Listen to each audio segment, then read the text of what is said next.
Hi everybody, I'm Mike and this is Mike Tries Motorsports, the only show on YouTube baked with 100% real cocoa.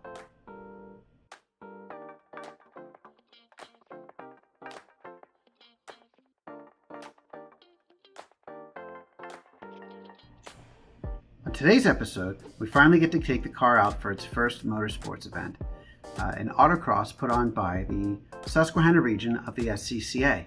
Now, what is autocross, you ask? Great question. I'll explain. I believe autocross is a colloquial term for an event typically referred to as solo. But since I've never heard anybody actually call it solo, we'll just refer to it as autocross. The objective is to race through a slalom, usually made up of cones, from start to finish as fast as possible. You typically get 4 runs in your session.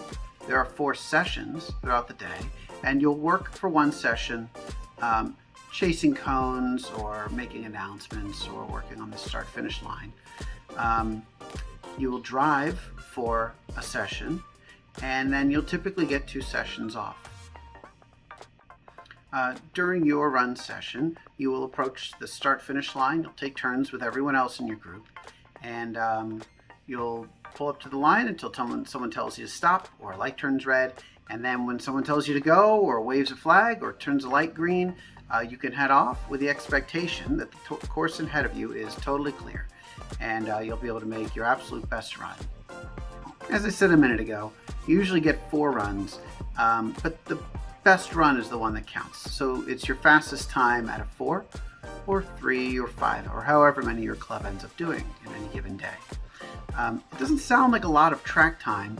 Typically one of your runs may only take about a minute, but it is great fun, and the whole event is sort of what you're there for. Working is fun. It's fun to hang out, watch other people race. It's a great way to spend a day. As far as entry fees go, the dollars per minute of seat time ratio is not as good as road racing, but the entry fee is significantly lower, and that makes the barrier to entry to autocross significantly lower. Plus, you don't need a decked-out race car to run in an autocross event. You are welcome to bring one.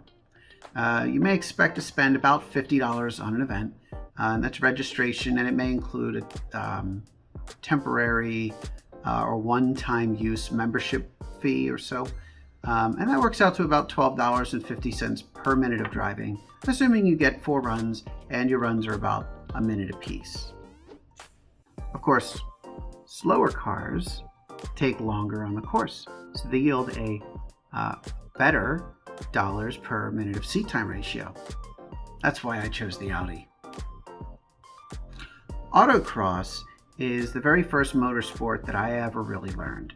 Sure, I went to a drag strip a year or 2 prior and ran my car down the drag strip a couple of times, but the first format I really learned was cone mashing. So it might be kind of fitting that the very first event that I brought the Audi to was an autocross event. Now, my objectives for that weekend were twofold.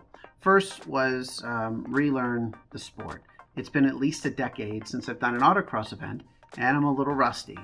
But the other thing that I wanted to do was baseline the car. Right? That is, I wanted to identify the strengths and the weaknesses of the car so that I could enhance or repair or address those weaknesses, strengths and weaknesses, of course, as needed. It's a great way to get to know your car, and once you've identified those weaknesses, it's easier to sort of pick the modifications that you may need to do to the car.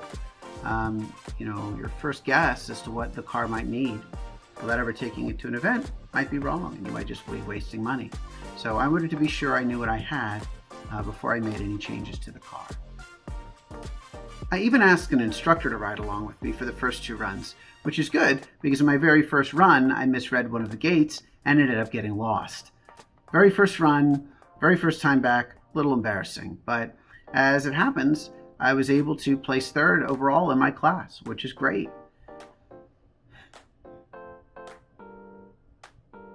Out of 3 cars in my class. There were 3 of us in my class. Hey, look, I said I was baselining the car, not setting the course on fire. Overall, the car did really well. though the little engine with its turbocharger didn't really like coming out of corners very well, like the slow, tight corners. But the suspension was responsive, the car turned in well, and it seemed like it was quite stable. I think it's going to take a little bit more time to get used to the car. After all, I only had 4 minutes of seat time in it, but this day was a good start. Okay, so how can I get into autocross, you ask? Great question. First, you need to find a club to participate with. I was familiar vaguely with the SCCA for years after having seen their decals all over cars when I was growing up. So I sought them out when I was beginning. But I really didn't have a good place to start. Remember, this was all before YouTube, or at least before YouTube became such a resource like it is today. I went to the SCCA website. I told the site where I was located, and the site told me that I was located in a region, the Susquehanna region, as it happened. Okay, no problem. So I went to that region's website, which was actually a different website from the main SCCA, and I found their event calendar. I found an event on that calendar, and I figured out how to sign up for my first event. And then I went, and it was great. Everything worked out just fine. I brought a helmet with me, I emptied out the car, and just had a great time. Nowadays, you'll just go to motorsportreg.com, and that site will show you which clubs are having events near you. You can type in your zip code, a radius to search by, and even filter by event type. And the site will tell you which clubs are hosting that type of event and where you can find them. And it will even handle registration for you. And if you need to link to their website to find out more information about their events, you can easily do that too. It's a pretty great system. So I joined the SCCA. Does that mean you have to? Of course not. You can probably join just about any club you wish. There's the SCCA, NASA, which is the National Auto Sport Association, the BMW Car Club of America, the Porsche Club of America. There's a club for Corvettes and just about any other car as well. You got a BMW but want to go to a Porsche Club event? That's probably not a problem. In fact, it happened to me once. I accidentally went to one of their events when I misread a calendar and showed up on the wrong day, and they were more than accommodating, very friendly, and surprisingly, I was not the only non-Porsche at the event. Just don't expect to have a lot of competition in your class if you're the only one in it. Okay, so you've signed up. Great job. That wasn't so hard, was it? Well, the next thing you need to do is read the email that the club sends you. Here's an example. Then log onto their site and explore the pages that talk about the event you just joined. Look for an itemized list of things to bring with you. You may find that they recommend a certain type of clothing, like long sleeve shirts or long pants. Sometimes they don't make that recommendation, and if it's really hot, you may want to wear shorts and a t-shirt. Bring sunscreen, water, a hat, more sunscreen, and a helmet of your own. They'll specify certain requirements for the helmet, so pay close attention to those requirements and email them if you have any questions. It also wouldn't hurt to bring a tire gauge, and if you have it, a torque wrench with a socket for your wheels wouldn't hurt either. The lug nuts can loosen themselves up a bit, especially if you just put the wheels on the car after checking your brakes or something. Oh, and an umbrella. If it looks like it might rain, most clubs will run in the rain, sometimes even the snow and ice, and it's great fun. So if you're going to be outside in the rain, you might want to try to stay dry. I also recommend bringing waterproof clothing, like frog togs, for example. If you ride motorcycles, you already know what I'm talking about. The waterproof clothing can really help you so you can run around and chase cones without having to try to drag an umbrella around with you. You probably aren't even allowed on the course with an umbrella, so waterproof clothing would really help. Okay, how about event day? Well, your first order of business after finding the event, hint, it's going to be the section of the parking lot with a bunch of race cars in it, is going to be finding registration.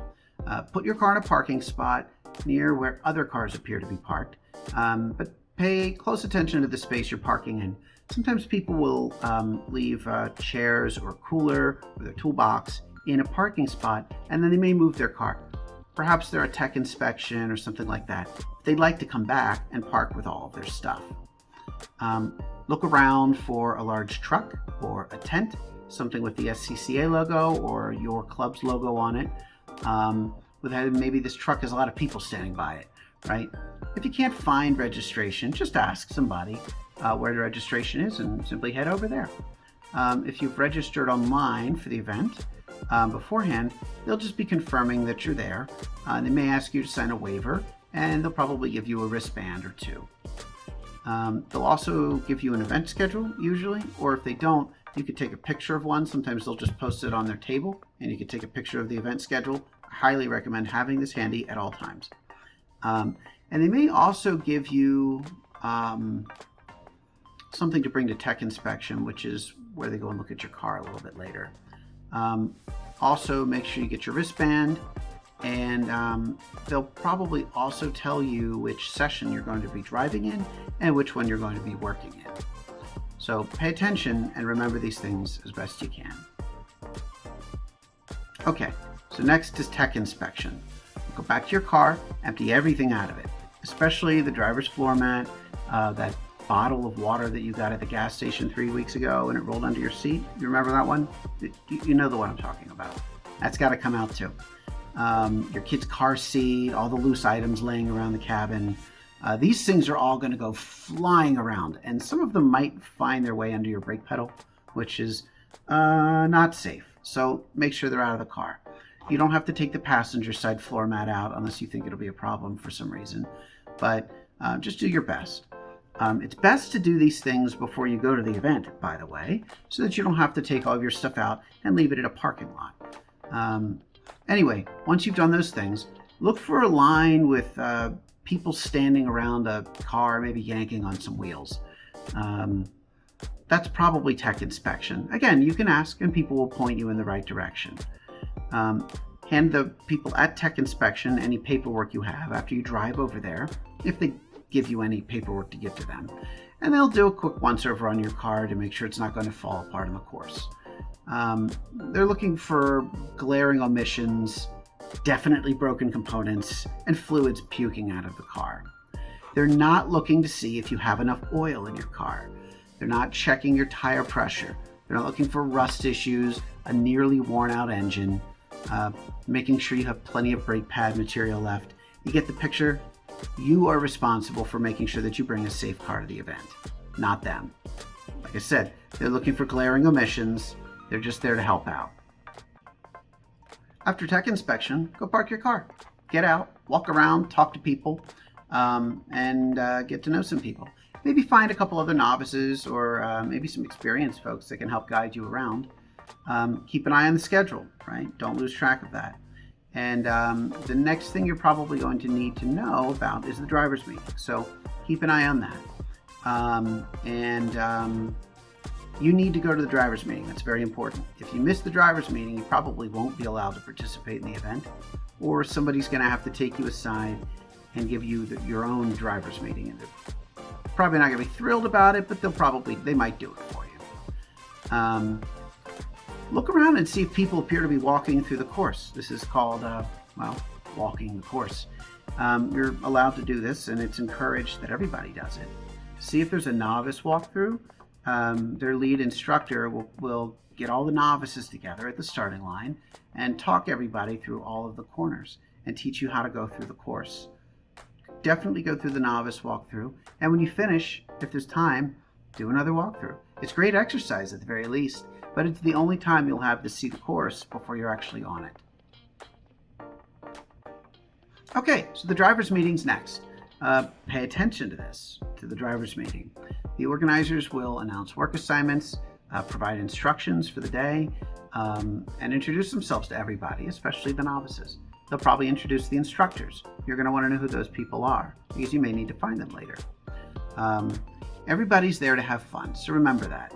Don't be intimidated, don't feel shy, and don't be afraid to ask questions, even if nobody else seems interested in asking their own questions. If they don't tell you directly how to get an instructor at the driver's meeting, ask them.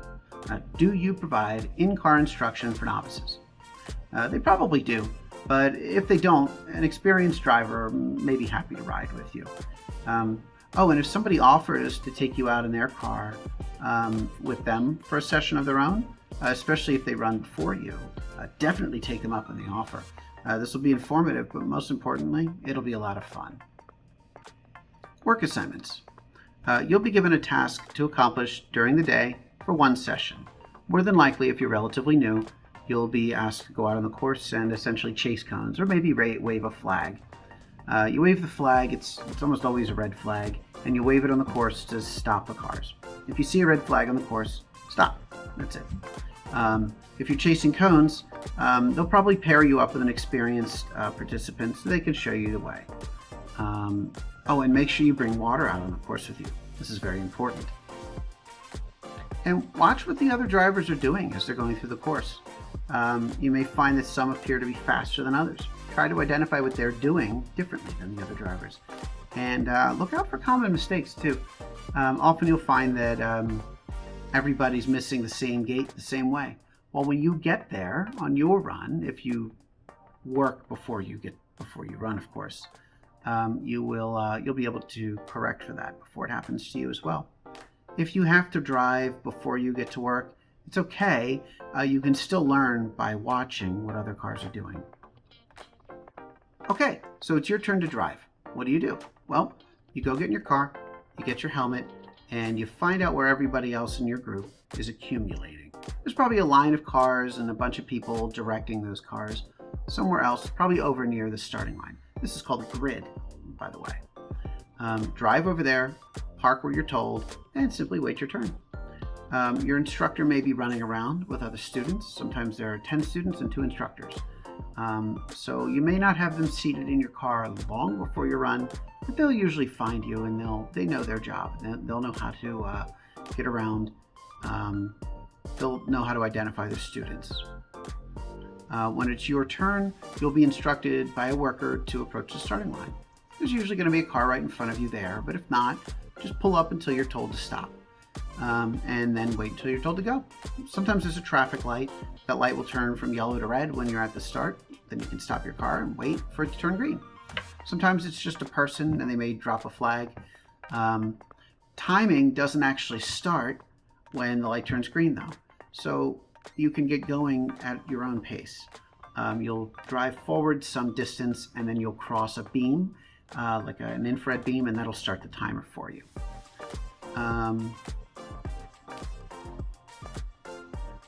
Take it easy on your first run. The drivers that are fastest at the end of the day were often slowest in the beginning, or at least their fastest runs of the day were the last runs that they did, and the slowest ones were the first ones. Use your first run as an opportunity to acclimate yourself to what you're doing, to make sure you can find your way around the course, not on foot, but while driving. And you'll naturally pick up speed as the day goes on. Oh, and don't be embarrassed if you get lost. Whack a cone or go off course. It happens to everybody now and then. If you go off course or hit a cone, no big deal. Keep going. Going off course is a disqualification for that run. Not a problem. Just keep going and take the opportunity to learn the course, as long as you're not lost. If you just missed a gate, keep going. If you hit a cone, it's simply a 2-second penalty. Your run is still good, so keep going on it. And if you get lost, like I did, don't worry about it. If you have to stop on course, fine. Listen to your instructor and get your bearings straight. By the way, stopping on the track or on the course is something you only do in autocross. You never stop on a drag strip. You never stop on a road course unless you're specifically instructed to do so. Anyway, once you get your bearings straight, especially after getting lost, try to finish the run to the best of your ability. It's still your run, and you still want to try to take that time to learn the course. If you've somehow wrecked another driver's run, don't worry about it. They'll probably be granted a rerun, and they get to run the course another time at the end of the day, or at the end of by the time their session ends, they'll get another run. So they might even be thankful for you.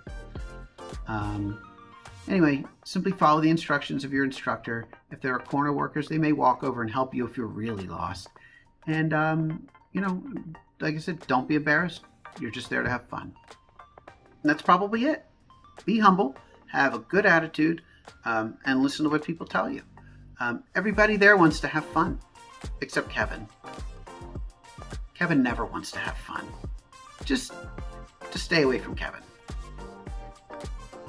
On the next episode, we'll do some work to the car to prepare it for its first track day. We'll take it to a Friday at the Track high performance driving event, or HPDE for short, and then we'll set the brakes on fire in 3 laps. Hey, I said we're baselining the car, didn't I? I'll try to convey the importance of knowing what kind of brake pads you have in your car before you show up to your first event, and I'll go over how to address any potential shortcomings your car may have before you go to the event, like I should have. Until then, thanks for watching, and please subscribe if you're interested in what we're doing here. I'm Mike, and this has been Mike Tries Motorsports. Keep it shiny side up, and I'll see you in the next one.